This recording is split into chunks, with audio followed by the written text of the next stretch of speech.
Hey, Happy New Year! Yes, New Year, Happy New Year. Happy 2024.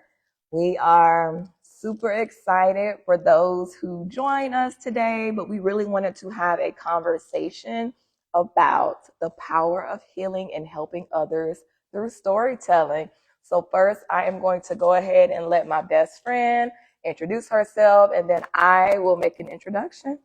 Well, many thanks to Bree. As she mentioned, being best friends since we were kids, like kids, like her daughter's age at this point. But I'm Brittany Jones. I am a Jill of all trades. I have been working as a news anchor, reporter, a host, you name it. And now I am a new author of Mike the Friendly Firefighter, and just welcoming you into my world in terms of writing and all this other good stuff that we do. Yes. And so for those of you who know me or who may not know me, again, I am Bree. I am the author of Black Coffee, From Empty to Overflowing with Peace, Healing, and Purpose. And I am also a speaker and relationship coach and expert.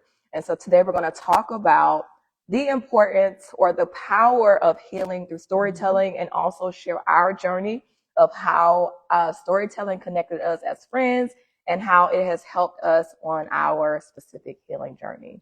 So first we're going to pop off talking about how we met in the first place. Like, what is the story behind how we became friends, how we got to this point of using our stories to help others? So, B, do you want to talk about like our entire dynamic? Or I could talk about it from my perspective of how we met, and just go from there. Listen, we can talk about both, but let's make you laugh real quick. Me and Bree laugh because I don't know if he's on this live, but we just gonna call him out because he shared our post or liked our post. We shared the same boyfriend when we were in what grade? Third. When we were in third grade. Obviously people are off limits at this point in life, but there's that. But that tells you like we have been friends since what, second grade? Yeah. We met each other probably in second grade, but Yes. been friends since third grade. And just going back to, we were talking about it this morning when we were like, we used to set up like in school one day, we had to set up these display boards, and me and her both had said we wanted to become doctors and pediatricians, and we was gonna call our clinic Helping Others. Yes. Yeah. Helping others. Yeah. So we had set up our own little fake clinic in the classroom and all of these things, and our goal was to be able to help people in ways that now we didn't know we would. Right. We thought we wanted to heal the world by being pediatricians. And I mean, now we are still, I would say we're still helping people heal, but not necessarily in a physical sense. Mm-hmm. And so my perspective of us meeting was in the second grade. I think you was in Miss Rump's class. You remember the name? Yeah. You was in Miss Rump's Okay, class. Miss Rump class. And I was in, who class was I in? See, I don't even know my own teacher. Right. I was in Miss Rump's class, and you was in that lady. She had like a real big butt. I forgot her name. Anyway, she called the lady booty out, Lord. So you was in her class, and we met through, I think, that second grade play when we did that little cheap dance. Yeah. Clap, Yes. wiggle, clap. Yes. So we Y'all met there. And then we ended up in the same class in second grade. Mm-hmm. And so from there, we would tell stories all of our lives. Like, we would literally make up stories to talk about what we wanted our life to look like, how many kids we wanted. We said we wanted 2 kids by the age of 25. We wanted to go to college in Virginia. Mm-hmm. Oh my God, I forgot that. Yes. We would literally like make up so many stories. And then life showed us that didn't happen. Like, life really showed us, I ended up having 2 kids, but not at the age of 25. Mm-hmm. Like, even with how we wanted our ideal relationships, our boyfriends at the time. Mm-hmm. So I feel like, with us telling stories, we kind of learned different things about how life doesn't necessarily work out in, a way that we envision it, and how we learn to create our own story. We didn't learn it at that age, but we learned it through adulthood, right? We've been learning it along the way. Yeah. And so that, I think that those are like some of the fondest memories that I remember, just us really creating stories and creating a life that we want. And I think that with growing through our experiences and stuff, we have learned how to, in a way, recreate our own lives and our own stories based on different chapters, based on different seasons. And that's how we got to this point. And so we're going to kind of dig in and talk about like how we got to the Black Coffee and how we got to Mike the Friendly Firefighter. Yep. Well, I'll start because as Bree mentioned, it's a journey. And going back to even when she said that, like I remember writing stories in the composition book. You remember one summer I wrote one called The Summer Story or something like that. Yes. And carrying that book because I probably was writing something I had no business with writing at that point. So praise God that He led me to children's book. But yeah, I just remember those times of like just always either whether it was like sharing stories, me and her laying in the bed when we were kids and we started making up stuff and be like, well, what if such and such did this, coming up with all kind of scenarios and everything. And so like to say that we got to this point is like crazy because I don't think us saying we were going to be authors were ever on the list. No. And here we are. Y'all see both of our books sitting here. But my Mike the Friendly Firefighter journey for me has been an emotional journey because I lost my fiance in the line of duty, who was a firefighter in Jacksonville for 7.5 years with the Jacksonville Fire and Rescue Department. And he spent his life going above and beyond every single day to help save people, whether it's family, friends, people we didn't know. And I wanted to be able to tell those stories in a way that people know what he did, and also to encourage children that no matter who you are, you can help somebody. And Mike always went beyond the call of duty. And so many times that I used to literally be telling him no. Like in this book, if you end up, if you have children that have a connection to anybody who has kids, you would see that I am also in the book and telling him, no, I don't have to stop because this woman's car was on fire and all these things. But he's like, no, B, you got to stop. And there were so many stories every single day that he did this. And so I was talking to a friend one day, and she said, and she's the one who gave me the title of the book, y'all. So blessings. Her name is Kyra Branch. But I was talking to her one day and telling her all these stories, and she was like, you should like put it in a children's book and like tell these stories. And I was like, And she was like, yeah, call it like Mike the Friendly Firefighter. And so now you're looking at it. Yes. And that came from like, and then me talking to Bree with sharing that idea. And then like Mike loves sneakers. And so she gave me the idea of doing the magic shoes and making, so you see like the little sparkle and stuff on the cover, because it was just to put his character, his personality into his character to show all the things that he loved, and tell these stories encouraging kids. So that's what led me to this point. And it hasn't been easy, but we will discuss that later. I'll let Bree talk about her book. Yeah. So, for those of you who have been following my journey, you know that I initially wrote Black Coffee in 2019. It was launched in 2020. Launched Black Coffee in February of 2020. And I had set up my first book signing. I wanted to have like this whole entire tour. First stop was in Ridgeland, South Carolina, where my mother's side of the family lives. And then after that, the world shut down, right? And so I was writing my book on my journey of growing through divorce, and all of the lessons I learned through the heartache, through the really like the growing pains, learning, things about parenting, and growing through that process really helped me to look at the different stories of different women who played a significant part in my life, right? And so it really caused me to peel back layers about, generational patterns that I picked up on, whether it was from, my mom, my grandmother, my aunts, or whatever the case was. So it really helped me to kind of look back on some of the similarities and really pave a way for what I wanted to do differently for myself and for my children. And so that experience, when I was initially writing the book, it was kind of a painful experience for me as well, because I was, grieving the end of my marriage and also really learning how to redefine who I was as a woman, redefine what healthy relationships look like for me, and refill my cup.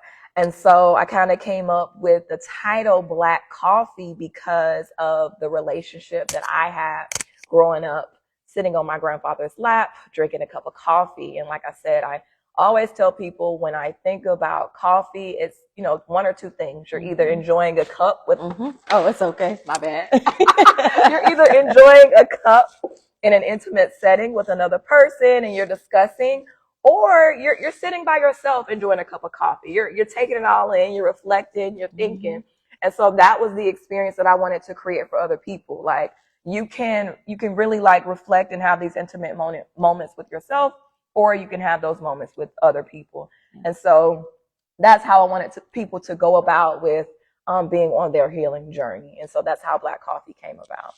And so we can talk about that too, like how writing these books have helped us begin the healing journey and help us process whatever our experiences are. Our grief is definitely different, but both of us, grief led us to creating these stories. Absolutely. Yeah. So for me, I can tell you that when I first decided, like I said, to write the book, I was like gung ho, let me just get to it because it was early in my grieving process, and it's still very much early in. This just happened now 2 years ago, and I was writing, had this idea, got a book coach, got to talk to the illustrator and all these things last summer, and I was like, yeah, I'm about to do this, and then the grief was just too heavy, and so I couldn't physically keep writing. Right. And people started asking me, how's the book going? How's the book going? Because, sometimes people think that you say you're going to do something, you don't do it. Some people don't. But, for us, whatever we put our mind to, I'm going to accomplish it. But it was hard for me to even figure out, like, as much as I want to accomplish this right now, it's too hard. Right. Because to somebody else, it's just a children's book. But this was my fiance. This is the love of my life.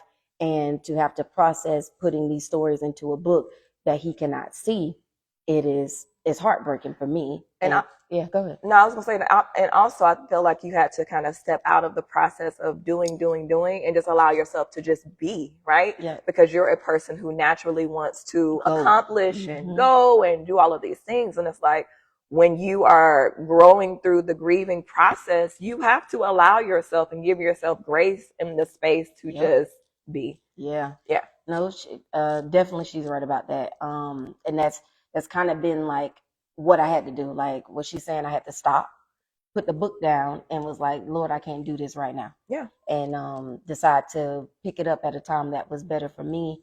And that was this past, oh Lord, it's January again. Yeah. Today's January 1st. That was January of 2023 that I flew to California, which will probably be a part 2 of this conversation, but flew to California and decided that I needed to be in a different space in order to just process everything I was going through. And it allowed me to pick back up the book and finish it within 2 to 3 months. So, yeah. And, my journey was different as well.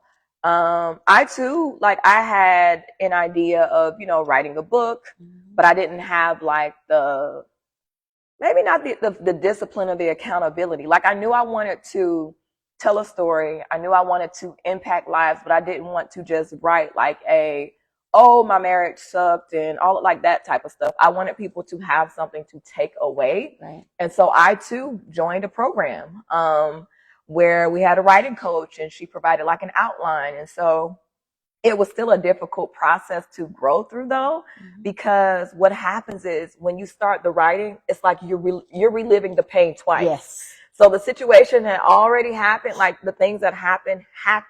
But when you have to write it down, when you have to read it, when you have to like actually hear yourself read it aloud again, it's like, oh my gosh, I'm reliving this again. Yep. And so there were times where I had to actually, put it down for a little bit and then pick it back up. Yeah. And then like, it's heavy. Yeah, it is heavy. And then sometimes when rereading it or seeing yourself as a character, you are able to kind of take an objective point of view because you're like, oh my gosh, like I've grown through a lot, or I've been through a lot, or this character that I'm writing about, they were an amazing person, right? They were like, in your case, you were writing all of these different stories and you're like, oh my gosh. And so for me, writing my stories also helped for me to see like my mother differently. Like she had to grow through her own process, or seeing my grandmother differently. So it is very different when you are the author of a book, because at times you're creating characters, but you're also able to like be the observer of the actual situation that's going on. And so that was the experience that I had. Like, okay, this was little me, this is growing me, and then this is the me that I'm maturing to now. So for me, again, It was Big Bree. yeah. So for me again, it was a at times a painful process. Yeah. Yeah. And then you mentioned too, like your mom, and then you think about like we're doing some things too that our family members have not Absolutely. done. And so me and you were talking about just building what generational wealth Wealth, yeah. and health like within our families in the line of storytelling. Yep. I agree. And also just thinking about it too, like when writing something that's so personal, Yeah. personal to your heart, it's like, well, for me, it was like, well, do I want to put this in? I don't want to make such and such look bad. Like, you have to really like, you think about that, and then you think about, well, this is still kind of told from my perspective and the lessons that I was able to gather from it. You know, it wasn't a matter about trying to look such and such, make them look bad or whatever the case is, but this is from my lens, and these are the lessons that I was able to pull from the story. And so with talking about like some of the things that happened in my family and stuff like that, of course I made certain not to like put somebody their whole life under the bus, but I did want to make it so like people can see these stories in themselves, which is why I ended up changing the cover and relaunching Black Coffee last year. Yeah. Yeah. So yeah. So I'm thinking when we talk about like, you know, leaving behind like legacy and you telling these stories and you're hoping that in some shape or form that it, like in your book, it can start, and even mine too, it can start to change the perspective and how people live their lives. Like being open about what we experience. That's a part of the healing. And even when I tell people about me writing the children's book, and you know, I'm just thinking like, you know, for some people they decided, oh, I always just want to tell fun kid stories or whatever. I never had any clue that I was going to write a children's book. It wasn't in my wheelhouse. I know I want to write a memoir.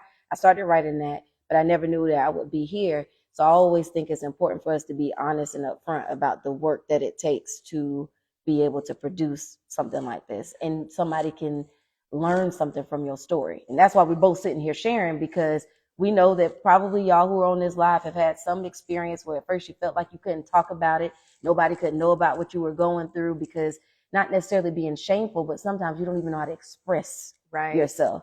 But that also brings me to one of the things that Bree and I both can tell you is that we went to therapy. Yes. So Bree, you could talk about a little bit how therapy has helped you in this journey, and then how also this has become a part of your therapy. Yes. So I wanted to kind of circle back to what you were talking about to being afraid to talk about it. And so for me, that was a lot of what I struggled with. Like that was a lot of my challenge. And like you said, writing has been a very important piece of saying, okay, this is okay to talk about. This is okay to write about. This is okay to share. And so, that has been a part of my journey, like sharing it, telling the story. Therapy was a big piece of my healing journey, and I talk about it in the book because I tell everybody I started out smelling like breast milk in desperation. So a big part of me writing the book was to talk about the importance of seeking therapy and how that has been an important part of my journey of peace, healing, and purpose. And so I actually wrote the book while I was in therapy. And so, you know, not knowing what I wanted to do or, you know, how I wanted to move forward, whether I wanted to move forward, period, in my marriage, led me to going to therapy. And I had 2 small babies with me. And so more and more as I began to unpack what I was experiencing in therapy, I began to see my experiences differently, people in my family differently, the whole, the stigma about speaking up and therapy being for crazy people and all of those things. I was able to really like break through that. So that, you know, therapy has been an important part of that piece, and letting other people know that it is okay to seek support, and it is okay to get the help that you need and talk to another person about what you're going through. And it's okay to not be okay. So that was a big part of me, like learning, okay, I am not okay. And I have the tools that I need to get to a place to talk about it and give myself the grace and the space to move forward, and, you know, the disposition that I was in. And I don't know if there was like a pun intended or if you meant to say growing through, or going through. No, I meant to say growing. Oh yeah, you did. Okay, because I was like, that was perfect. Yeah. Like perfect, because that is exactly what we're doing. We're growing through something that we are going through. And then for me, like I've been going to therapy since when did I start therapy? 2019? Yeah, Yes. 2019. Shouts out to my therapist, because Lord knows I wouldn't be here without her. But I will say, like for me, like even her with the support when it comes to, me doing the books, because this will be a children's book series. She has been supporting me through it and allowing me to just talk about my feelings and emotions and all of this stuff that I have experienced, the trauma that continues to live within my body, because it doesn't disappear. Right. And all of the stress and the pain that I am dealing with just by being in the grieving process. But going to therapy has helped me tremendously, just being able to have access to somebody who's listening, who allow me to talk about it. What is it? Objectively, unobjectively. Yeah, objectively. Yeah, and so just being able to just speak from wherever my heart is that day, what I'm feeling like. If I'm talking to her and she said, well, how was today? And I can start out saying it was terrible. Yeah. I can tell, you know what I mean? Because some people feel like they can't share that. Like me and Bree been talking about a lot. I have learned through this process of, I can tell you I'm not okay. Yes. And that's fine. Even New Year's Eve and me struggling with stuff, I'm saying, grief and things happening with my family. I can tell you I'm not okay. And she's learned that I'm not okay. Yep. You don't have to put on for anybody. So going through this process has taught me that, like, just being able to have therapy and share in that story. And then we share our stories. She'd be like, what your session was like today? What your session was like that? When he told you, girl, he told me this and that. So it's turned into a thing too, where we could kind of laugh about what we learned. And also because we know each other. Yeah. We know, like, I know how she operates for certain things. She know me. She's like, what your therapist told you about that? Yeah. How should you deal with accountability? That? Yes. Yeah. The accountability is important. Mm-hmm. And I honestly think, like, we've been able to grow through so many seasons of change together and transitions. Mm-hmm. And so we've kind of been able to see each other grow from one space to the next. And like you said, my weaknesses are. Mm-hmm. So you're able to, like, call me out on it, like, Bree, you're not, you can speak up better about that. Yes. Or you need to be more direct about what you need. Mm-hmm. And I'm able to be like, B, like, you direct about what you need, but you can add a little sugar, a little softness to it. Add a little softness. Reel it back in. I can be a little harsh. Yes. And so, like I said, from, knowing where we were and where we struggled with, or, some of the things that we're growing through, mm-hmm. we're able to call each other out and hold each other accountable for that. Yeah. Yeah. And I know some of you guys probably are thinking too, what was the process like, and even getting a book off the ground? We told you about how it's helped us in our healing and all of these things, and how we had to put it down and then pick it back up. But I don't know if our processes were a little bit different, because I did children's book and she did self-help book. Yeah. So you can talk about your process.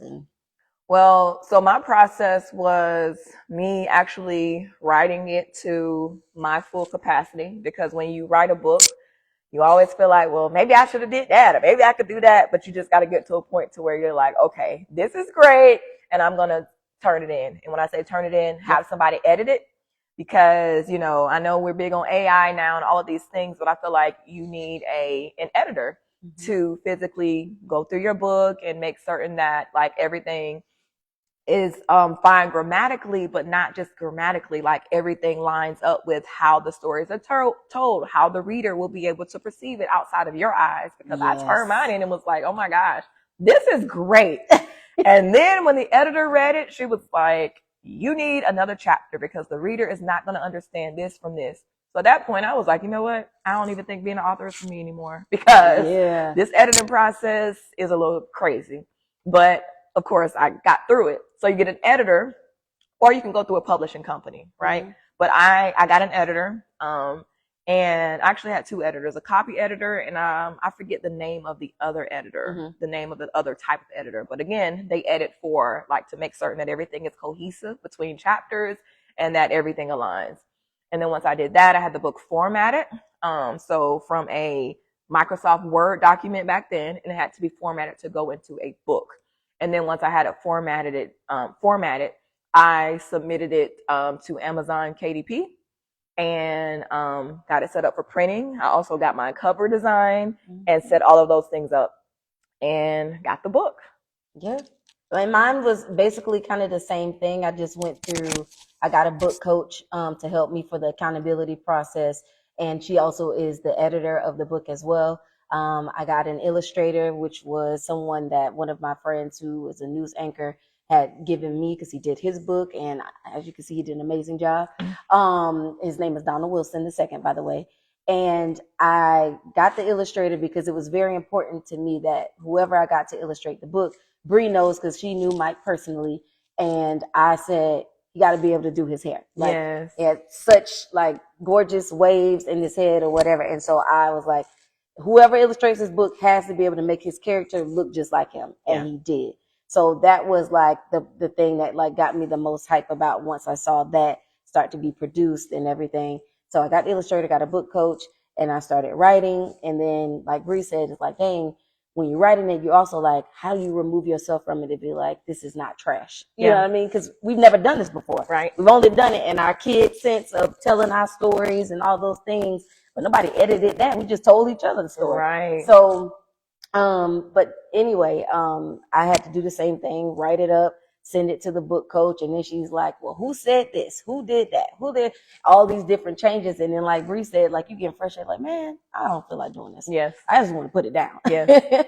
But then you think about like, you've done this much work, you got to get the finished product. Yes. So I will say that was the thing. And then like having to review each illustration to make sure this was that, and this made sense, and continuity and all of these things to make sure the book made sense once a kid reads it. And then it's always like that last thing of being worried, like, are they going to like this? Yeah. Did I do it right? I never saw myself doing this. You know what I mean? And so far I've gotten great feedback on the stories from people who didn't even know Mike personally. So that's kind of what my process was like. And then the same thing with having to have it uploaded. Bree, talk about how you felt like that for the first time though. Like I know how I felt when you finally saw it upload and it said published. You like, oh yeah, I did this. Yeah, no, it was an amazing feeling. So for me, I've always, for the most part, after I got out my like 3rd, 5th grade, when I got to be an adult, I wanted to be a writer. I have a degree in English, so I wanted to have a physical copy of my book in my hand. So to have that thought process of saying published, that was one of the best feelings in the world for me. Yeah. It was worth the darn near tears and you know, that entire editing process. It was worth all of that to have a physical copy of this forever manuscript. You know, this piece of work, this piece of embodiment, this piece of history. It was worth it for me. And how hard, look at me interviewing you. But it's like, since we have this time to talk as best friends, it's good. How hard was it for you when you went back and reread your story? That is such a good question. When I went back to reread my story, I read it a few times. So the me that read my book 2 years ago does not have the same perspective of the me that read my book maybe 2 months ago. Because I see like the growth and the change in myself, and in, you know, the experience that I had. Because back then I really felt like more of me had a, I don't know, like a less empowering mindset. And so now I know that I have the power to change how this story was, right? And when you're healing from, with healing is a journey, like, right? It doesn't end. But when I was in the space that I was in back then, I definitely see myself more able to step into my own. I see the 3 women in my story differently than I did back then up until this point. Yeah, that's good. Yeah. I think that when, like, the moment that I got a chance to see that it was like published, I was like, oh my God. Like, I remember I recorded it. Me too. Yeah, and I was like, oh, like this happened. And then the moment when I called you on FaceTime, when I first got, because I just got my copies last month. Yes. And so I called, like, Bree, it's here. Yeah. And I'm like screaming. I don't know how to describe it. It's like, to me, like I want to encourage somebody that, you know, while these our books have been like a part of our healing journey, I feel like everybody has a book in them, and if there's something that you want to write, just write it. Because for me, it's like this is giving me kind of a tangible feeling of something that I get to share of Mike's legacy. And no matter what, once the book is here and once the other ones follow, like they're here forever. Like Bree said, this little piece of history is a big piece of history, because now we get to be authors in parts of our own lives, and we're leaving behind something for people to read forever. So that is just such a blessing. Like when you hit that publish button and you like, I did this. Yes. It's amazing, because I'm like, wow, I went from just telling little fun stories to like, oh, now I took it and put this, you know, to use. And as a journalist, you know, I tell real stories every day. Yep. And whether it's sad stories, happy stories, all of these things, but there's nothing that feels like this of sharing my own story, my own version of what happened, because these also are based off of true stories. I just wrote them in a children's like way so they can be encouraged. So to go back to what you said, though, I also think that with books, like you literally change lives. Yeah. Right? You literally change a life with, I don't know how many words are in here, like 10,000, I guess. I don't know. Right. But you're literally able to change somebody's headspace, maybe their mood, maybe the way that they perceive firefighters, or, you know, shoes, or being the own heroes of their lives, or maybe the way that they are able to see how, I don't know, divorce, heartache, parenting, like how they're able to completely go from point A, from when they open to page 1, up until point Z when they finish the book. So for me, that was the feeling, especially when like reviews came in and women were telling me, oh my gosh, like I see myself. This is me. I see me in so many of these stories. So that's the thing that makes me like keep going and feel so encouraged and inspired that what I thought was my heartache or my pain was able to kind of build purpose of what we've been doing, helping others, and you know, healing. So that's what keeps me going. And so we should tell people too, because if you guys saw the flyer, how did we come up with the Tale of Two Black Women? I don't know. We were brainstorming in 2020. Yes. And we were talking about, we have so many stories that we want to share, just the things that had happened in our lives.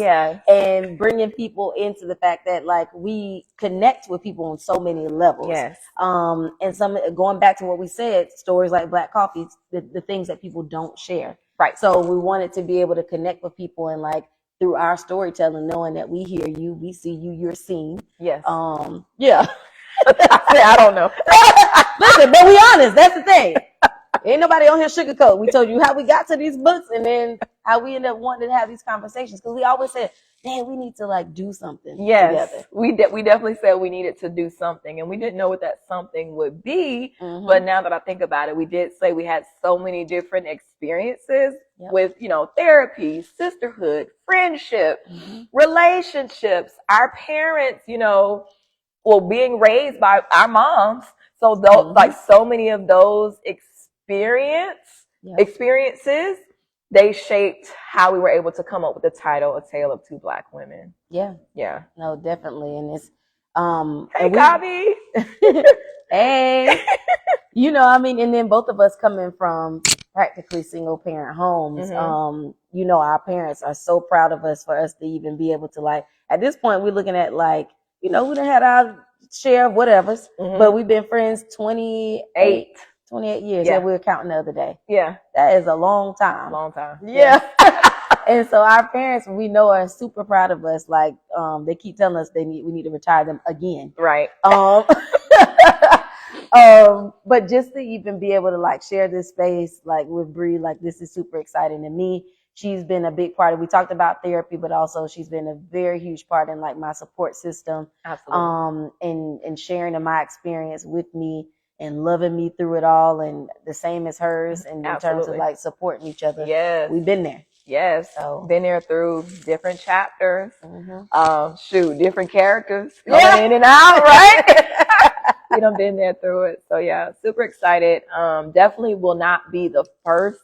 Well, I'm sorry, definitely won't be the only. Yeah, the last and only live or visual or episode of A Tale of Two Black Women. We just wanted to have a starting point and actually just do it. Yep. And find a middle ground of where we could start. And definitely storytelling was the perfect segue for us to start this journey and, start. Yeah. And we got to tell y'all where to find our books. Absolutely. Because, so you can find mine at MikeTheFriendlyFirefighter.com if you would like a signed copy of the book. Like I said, MikeTheFriendlyFirefighter.com. And then also I created a doll to accompany the book. So I didn't pull him out. I'm going to get it. Okay, she's going to get it. So, I have been taking little Mike on the journey, firefighter Mike on the journey, wherever I go across the country or internationally. Okay, she has him. This is the one that was sent to me by Hearts and Heroes. Here he is.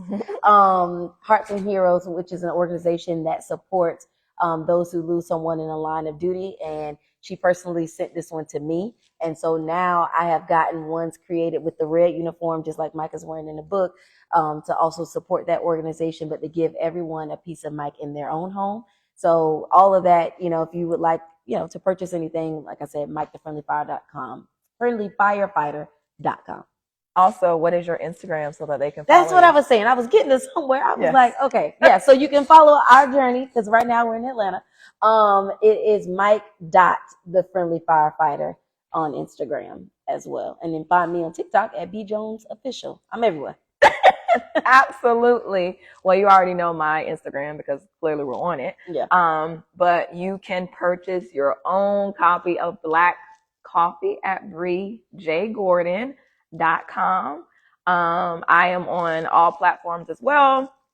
I will be releasing a coaching session soon. Yes. Also, I will be having a live event in Atlanta in March. So please stay tuned for that. I am now available for any speaking opportunities. Like I said, I've opened up my books for 2024 because we are going to start and end, with these healthy relationships. Yes. And so, super excited. Super excited to have had this conversation. And like I said, definitely want to thank you for joining A Tale of Two Black Women. Will not be the last episode. Did you have any final words you wanted to say?